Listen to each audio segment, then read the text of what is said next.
Bienvenidos y bienvenidas a este espacio de divulgación científica del Centro CIC Biogune.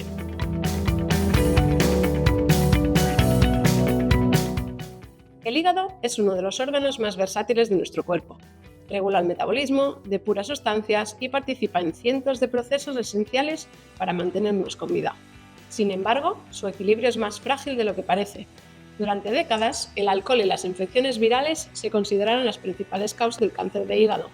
Pero en los últimos años, la ciencia ha identificado nuevos factores que están ganando terreno: la obesidad y el uso excesivo de fármacos, como el paracetamol. Estas condiciones pueden provocar la acumulación de grasa en el hígado, una patología conocida como enfermedad metabólica asociada al hígado graso, MASH. Con el tiempo, esta acumulación altera la función hepática, genera inflamación y fibrosis, y en algunos casos evoluciona hacia un carcinoma hepatocelular, el tipo de cáncer de hígado más frecuente en adultos. El gran reto es que se trata de una enfermedad silenciosa. En sus etapas iniciales apenas da síntomas y los métodos actuales de detección solo identifican entre un 40 y un 68% de los casos. Cuando se diagnostica, suele ser demasiado tarde. Por eso, encontrar biomarcadores precoces y entender qué ocurre en las primeras fases resulta crucial. Pero, ¿qué ocurre realmente dentro de nuestro hígado? ¿Podemos detectar el daño antes de que sea irreversible? ¿Y hasta qué punto la ciencia puede reprogramar nuestras células para frenar el avance de la enfermedad? Hoy buscamos la respuesta a estas preguntas con Amaia Navarro, investigadora postdoctoral en el grupo de enfermedades hepáticas del Centro CIC Biogune. Bienvenida, Amaia. Hola, buenos días, Yana. Muchas gracias por aceptar esta invitación de estar hoy con nosotros. Gracias a vosotros. Hemos hablado un poco, ¿no?, del metabolismo, de cómo afectan algunos factores a este cáncer de hígado, por ejemplo, la obesidad y el síndrome metabólico, pues afectan hoy a millones de personas en todo el mundo y están detrás de muchas enfermedades crónicas. Pero, ¿por qué afecta tanto al hígado y puede llegar a causar cáncer de hígado? La manera más intuitiva de entenderlo es imaginar que el hígado es el gran filtro y la gran fábrica química del cuerpo. Todo lo que comemos, bebemos o ingerimos, desde un plato de pasta hasta un analgésico para el dolor de cabeza, pasa por el hígado. Es el órgano que menos vacaciones tiene, podríamos decir. Entonces, tradicionalmente, siempre pensamos que las dos grandes amenazas para el hígado eran el alcohol y las infecciones virales. Y lo eran, pero ahora sabemos, como bien has dicho, que hay dos factores silenciosos que están ganando muchísimo terreno, que son la obesidad y el consumo excesivo de algunos fármacos como el paracetamol. La obesidad actúa como una especie de lluvia constante de nutrientes.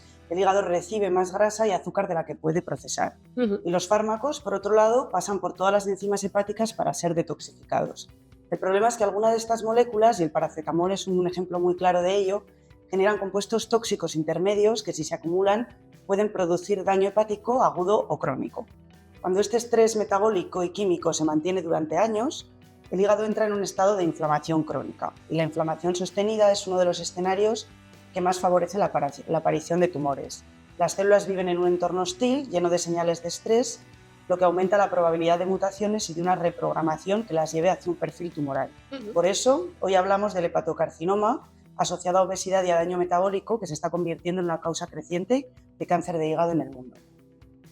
Vale, y hemos dicho pues esa inflamación, ¿no? Y también hemos mencionado una acumulación de grasa. Pero, ¿qué pasa dentro del hígado cuando se acumula la grasa y cómo puede algo tan común convertirse en el origen de una enfermedad tan grave?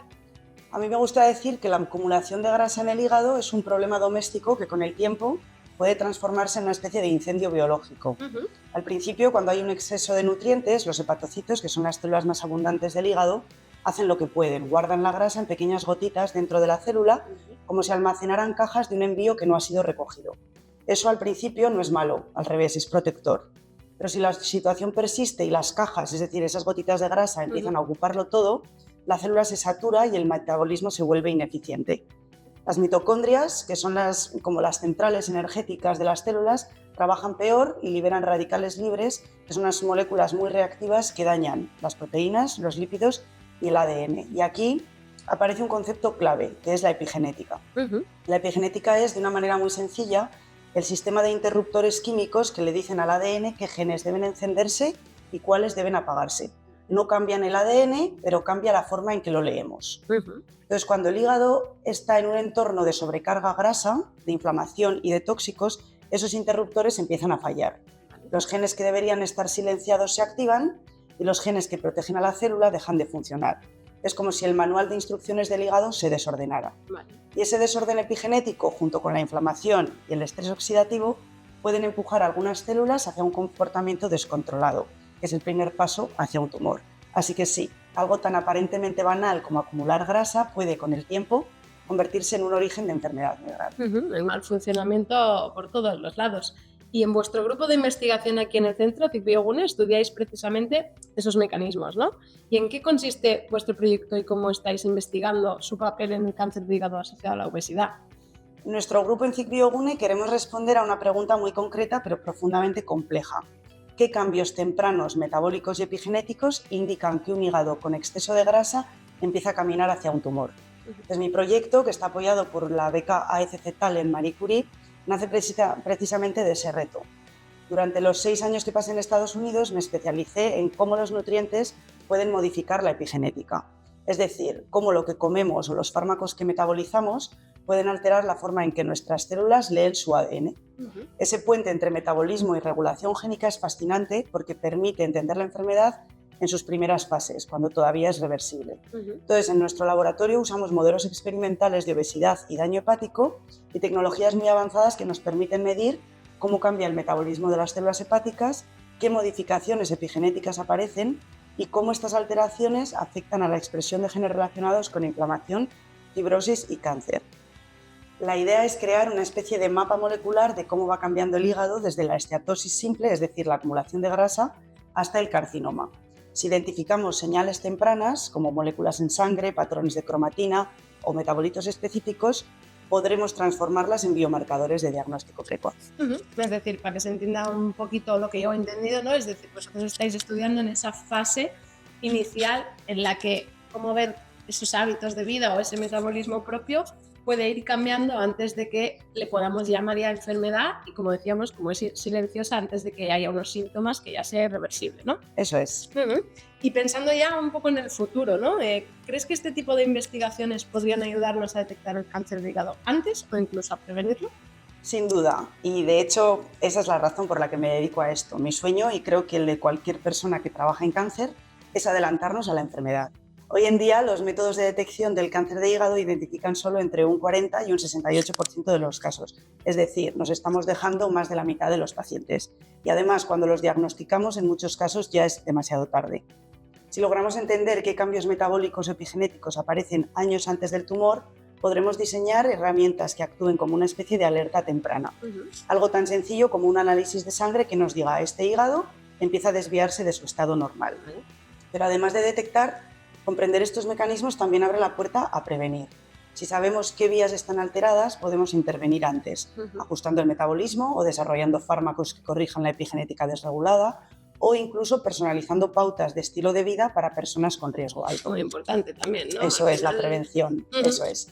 Entonces es un trabajo a largo plazo, pero estamos más cerca que nunca. Y para mí volver a España con esta beca de la AECC y trabajar en un centro como CicBioGune es una oportunidad increíble de aportar a este futuro. Siempre digo que el hígado se parece un poco a muchas personas. Trabaja sin descanso, guarda más de lo que dice y solo se queja cuando ya no puede más. El hígado es tan esencial que hasta Pablo Neruda, que escribía a lo cotidiano, como los calcetines y los mares, decidió dedicarle una oda al hígado. Y tenía razón, es un órgano extraordinario pero vulnerable. Vio en él algo heroico y silencioso y algo que merecía ser celebrado. En nuestro grupo en CicBioGune buscamos precisamente eso, aprender a escuchar las señales que el hígado no sabe verbalizar. Entender cómo la obesidad, el estrés metabólico o incluso ciertos fármacos empiezan a desestabilizarlo mucho antes de que aparezca un tumor. Después de estos años en el extranjero, volver a España ha sido volver con un propósito muy claro: transformar ese silencio en conocimiento que nos permita diagnosticar a tiempo, prevenir y proteger un órgano que sostiene nuestra vida sin pedir nada a cambio. Entonces te quería dar las gracias a ti y a todos los oyentes por escuchar y por darle al hígado el protagonismo que, como diría Neruda, merece con toda su sombra y su luz. Y ojalá que algún día podamos decir que al cáncer de hígado también le escribimos una oda, pero una oda de despedida.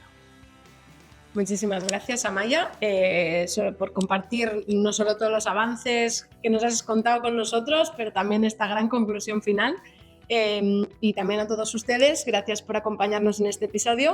Hasta pronto. Muchas gracias, Ana.